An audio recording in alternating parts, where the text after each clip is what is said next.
ایک اور حدیث مبارکہ کہ اللہ کے نبی صلی اللہ علیہ وسلم نے فرمایا کہ اگر کوئی بندہ 27 مرتبہ اس کلمے کو پڑھتا ہے، اللہ رب العزت اس کے پڑھنے کی برکت سے، گزشتہ ہم نے ایک حدیث مبارکہ اسی حدیث کی ایک فضیلت اور سنی تھی، اب اس حدیث میں نقل کیا گیا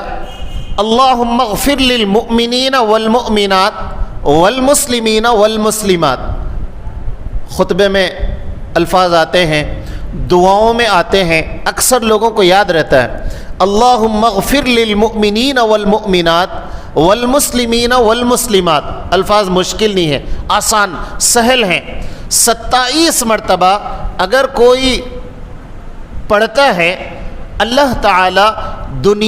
ساری دنیا میں جتنے مومن مرد اور جتنی مومن عورتیں ہیں ان تمام کے عدد کے برابر اس کے نامہ اعمال میں اللہ نیکیاں ڈال دیتے ہیں۔ سبحان اللہ، کتنی نیکیاں ملی؟ ساری دنیا میں جتنے مومن مرد ہیں، جتنی مومن عورتیں ہیں، ان تمام کے عدد کے برابر اللہ تعالیٰ اس بندے کے نامہ اعمال میں نیکیاں ڈال دیتے ہیں جو 27 مرتبہ کسی وقت فجر کے بعد یا کسی وقت ان الفاظ کو پڑھتا ہے اللہم اغفر للمؤمنین والمؤمنات والمسلمین والمسلمات۔ آسان الفاظ ہے، اللہ عمل کی توفیق عطا فرمائے۔ علماء نے لکھا ملینوں کی تعداد میں صرف چند منٹ کے عمل سے اللہ اس کے نامہ اعمال میں نیکیاں ڈال دیتے ہیں۔